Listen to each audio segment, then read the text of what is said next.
Hello everyone, I hope you all are doing well. Without wasting time, let's get started the video. And today we are going to be counting down the strongest demons in Demon Slayer. At number 10 and 9, I got the tag team, Upper Moon 6, Daki and Gyutudo. Daki is by far one of the most attractive anime characters ever. Just saying, Daki's blood demon art allows her to produce sash-like tentacles from her body or make her body sash-like. The sash-like extensions are razor-sharp and can cut like blades, while they also maintain the flexibility of cloth. In this way, Daki can cut while making herself hard to cut, since she can use her blood demon art to bend and stretch her body parts like a sash when someone tries to cut them. She often used this ability to prevent demonstrators from cutting through her neck. Daki was about to kill an exhausted Tanjiro before Demon Nezuko came to the rescue. Obviously, this was earlier on in the series, and Tundra was weaker than he'd eventually become. Daki's head was cut off multiple times, including by Inosuke's jagged blades, but the fact that her brother's head needed to be cut off at the same time saved her.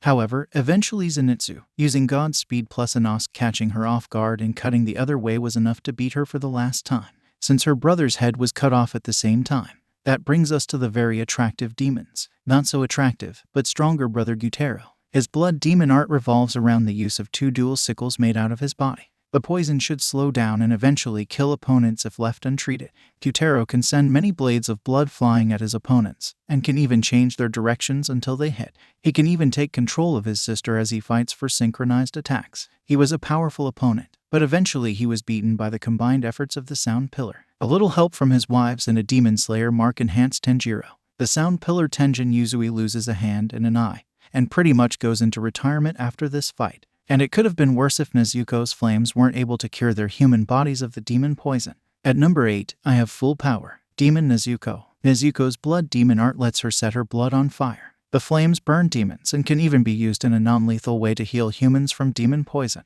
There's also an Opus demon transformation that Nezuko can undergo, where she appears to mature. A horn pops out from her head, and vine patterns appear all over her body. In this form, Nezuko completely overpowered Daki, and Daki was shocked by Nezuko's regenerative powers. Her regenerative powers were on a level of an Upper Moon's, and they were even greater than Daki's. However, Nezuko became more demonic and lost herself, so that Tanjiro had to turn her back to normal strength-wise, though Nezuko was wrecking Daki. And I'd personally put her above Guitar too, although that's not as clear-cut as putting her above Daki. As an added bonus, she becomes immune to the sun so that she could beat almost every other demon in the daytime. I feel like Nezuko had a lot of potential, especially if her growth followed the pace of Tundra's growth. However, while Tundra got way stronger from his fight against Akaza onwards, Nezuko did not. And now Nezuko is a human again, so she's probably nowhere near as strong as she used to be. But hey, there are more important things than strength. At number 7, we have Upper Moon 5, Gyoko. Gyoko is able to teleport between pots and to produce deadly sea creatures from these pots. For instance, he can create fish that can shoot thousands of poisonous needles. He can even trap skilled pillars like Mukairo in a body of water where they're likely to drown. Gyoko is beating the very skilled Mukairo, who even the Sound Pillar had to single out along with Giome for his incredible talent. However, things change when Mukairo awakens his Demon Slayer mark. With the Demon Slayer mark, Mukairo is faster and more powerful than Gyoko, even after Upper Moon 5 reveals his strongest form, which is super fast, powerful, and lets him turn everything he punches into fish. Muasiro was lucky he got that power up. Otherwise he would not have become the first pillar we saw beating an Upper Moon completely by himself. At number 6, we have Upper Moon 4, Huntingu. Huntingu is very strong and tricky because he can split himself up into different clones that all represent different emotions and have unique powers. Anger launches lightning attacks. Joy is an extremely powerful airbender. Sorrow uses a shrinking and growing spear to fight. Delight is a harpy-like demon with wings and bird talons that can launch sonic screams. The Hatred clone is formed when anger absorbs the others. Hatred is more powerful and can create a giant 5-headed wooden dragon that is capable of launching the attacks of the other clones. The secret to killing Huntingu is in killing his real body, which travels within the heart of his large and powerful resentment clone, which acts as living armor for him. In the end, Tundra barely defeats him, and it took the help of the Love Pillar Mitsuri with an awakened Demon Slayer mark Nezuko in her powerful Horn Demon transformation, a demon-enhanced Genya. And Nezuko even helped Tundra turn his sword red during this fight. Huntingu did not go down easy, and he definitely deserved the position of Upper Moon 4. For a second here, it even looked like Desko had to sacrifice her own life to make sure that Tundra finished this demon off. But luckily, at that point, it was revealed that she had become immune to the sun. In 5th place, there's a difficult decision to make. Who should go above whom? Upper Moon 3 Akaza or Upper Moon 2 Dalma. I think you can make the case for both. And I've placed Dalma above Akaza before, but I'll make the case for Akaza being above Dalma this time. Dalma was poisoned before he ever got to show off his full power, and that is why it is difficult to rank him. His ice-based blood demon art is very impressive. He can create ice clones that can occupy Kanao and Inosuke, and he can create a giant ice statue that he can control like a cool mecha. This may well be because he was poisoned by Shinobu, but he never achieved the level of the strongest demons. And that's the level where a demon becomes capable of growing their real head back after it gets cut off by a Nietzsche and blade. In other words, the level where they become invincible to everything except the sunlight. Perhaps he would have achieved this level too, if not for the poison, but at the end of the day, he didn't, so all we could talk about are what-if scenarios. However, in 4th place, I have Akaza, and he did achieve this level. Akaza's blood demon art enhances already impressive martial art skills by allowing him to release shockwave-like attacks. He beat the really strong and manly flame pillar, my boy Kyojuro Rengoku. Then he could have beaten Tanjiro and Ju even after Tanjiro cut off his head using his Opus selfless state. After Tanjiro used this Opus state, Akaza grew his head back, and Tanjiro couldn't maintain the selfless state. He, like Ju, was exhausted. They only escaped alive because Akaza regained his memories and chose to self-destruct rather than to keep on fighting. Unlike with Dama, who wanted to regrow his head but couldn't, Akaza was able to regrow his head but didn't want to keep fighting. If he did want to keep on fighting, he would have practically been unstoppable within the dimensional fortress where there is no sun. He would have kept regenerating from wounds and easily overpowered the exhausted Tundra and Ju.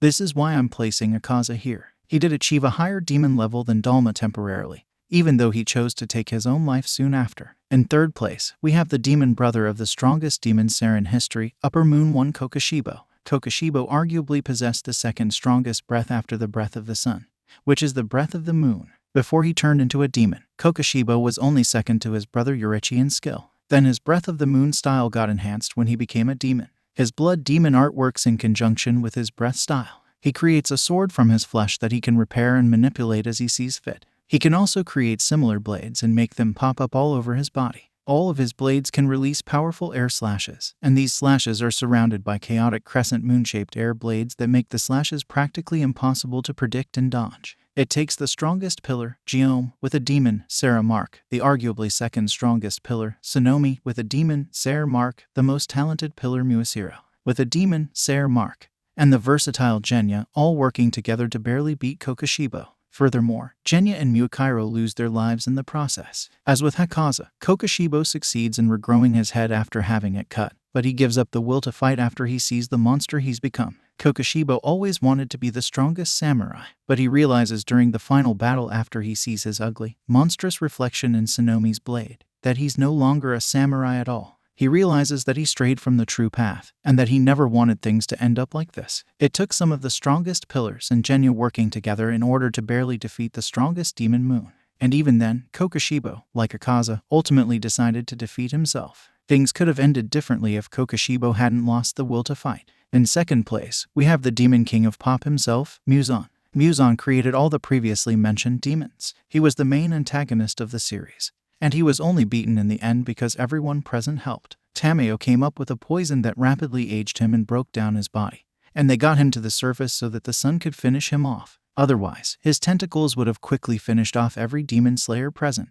Even drastically weakened, he managed to kill the strongest pillar and give practically everyone serious life-threatening injuries. Even one wound from Muzan can pack enough demon poison to eventually kill the receiver. Muzan could also release shockwaves from his body that would temporarily paralyze his enemies. He wasn't a match for the strongest demonstrator in history, Yoriichi, and he was eventually defeated. But there is a reason he is the main antagonist of the entire series. He's not the strongest character, but he was the strongest demon, at least until he passed on his dreams to his successor. Before we get to number 1, I'll talk about some honorable mentions. Kaigaku, the Breath of Thunder demon, is definitely strong, but I chose to leave him off the list because, as Zenitsu points out, he was a quickly found replacement for the Upper Moon 6 position, and he hadn't gotten used to his demon powers yet. If he did have more time, then he probably could have surpassed Daki and Yutaro. But since Zenitsu killed him relatively early on in his demon career, he didn't make this list. Tamayo is one of the deadliest demons ever, if you take into account how she could create a poison that could help beat Muzan.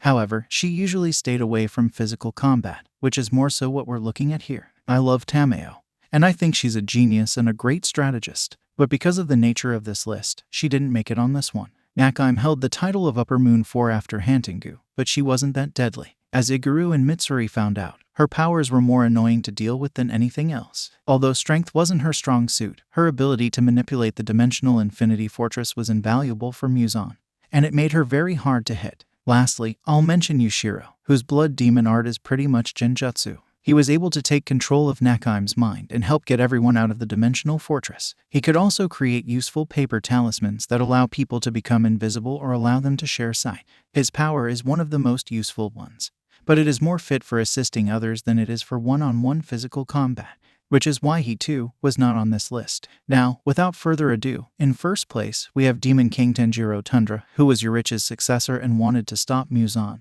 Accidentally became the next Demon King. Muzan himself admitted that Tundra would probably surpass him. Unlike Muzan Demon, King Tundra becomes immune to the sun. Furthermore, as Muzan suggests, Tundra can potentially learn to use the breath of the sun, the strongest breath in his demon form. He also has access to an Opus Blood demon art that lets him launch Dragon Ball Z-like destructive energy blast from his mouth. Muzan gave him all of his remaining blood and power, so Tanjiro got more than any other demon before him. Thus, if Akaz and Kokoshibo were able to regrow their heads, Tanjiro should be able to do so too. After all, the more blood Muzan gives someone, the stronger they're supposed to become if they survive as a result. Now, Tundra is, in theory, invincible. Not only is he immune to the sun and red Nietzsche and blades, he should be able to easily regenerate from any injury. The only possible way that our guys will be able to beat him is probably some combination of the medicine that turned Nezuko back to human and the power of friendship. Takno Jutsu is their only hope for beating this otherwise invincible demon opponent.